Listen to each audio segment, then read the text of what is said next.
Hello and welcome to your mom's favorite channel. And today I'll show you how to make some quick and easy burger pies without using an oven. But you will need a Jaffle Iron for this. But first things first, I'm the realist, but we also have to prepare our filling. And today I'll be using the big fry patties from Fries, but you can use whatever you have available. I like using these because it's a local product, they're super tasty, and they stay nice and juicy when cooked. You can cook these very similar to an actual meat patty. I like cooking these on a medium to high heat in a skillet for about 2 to 2.5 minutes per side, or until they go nice and brown.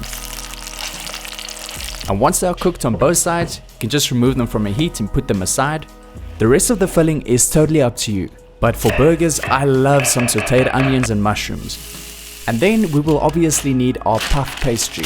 We will have to cut out some circles to fit into the Jaffle Iron. And it will help if you find something that's similar to size and then use that as a template. I cut out one that's slightly bigger and one that's the same size as the template, and you'll see why in a second. And make sure to lubricate your iron. First place down your bigger circle and then add some toppings. I'm adding a lot of cheese. Add the patty with the rest of the filling and any sauce that you like. I'm using some barbecue sauce. And then finally add the top part of the puff pastry.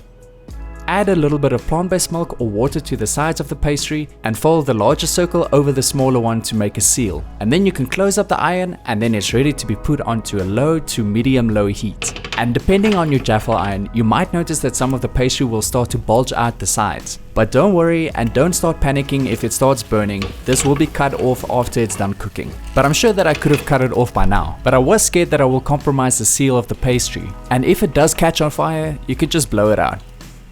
And once it's done cooking, just remove it from the heat, cut the crust off if you haven't already, remove it from the iron, and then you'll have one Jaffle Iron burger pie. That was a bit of a mouthful, but so was the burger. And then just repeat all the steps if you're making more. Normally the pies would have to be baked in an oven for about half an hour. So this is definitely a quicker alternative as the pastry only cooks in about 6 to 8 minutes in the Jaffle Iron. But on the flip side, you will sacrifice a bit of that puffy and flaky texture you get from baking it in the oven. But needless to say, it's still damn delicious. So both these pies, from start to finish, only took about 30 to 35 minutes to make. And in that time I baked up some potato wedges and whipped up some peri-peri and mayonnaise sauce. But you can serve this up with whatever you feel like. But honestly, these are so much better than the burger pies I used to buy before I went vegan. They only used to have a patty, barbecue sauce and a very crappy cheese sauce. So if you make this, please, I would love to see it. And if you like this recipe, don't forget to subscribe if you haven't already, like this video. If you have any questions or suggestions, leave them in the comments below. And as always, I'll see you in the next one. Peace!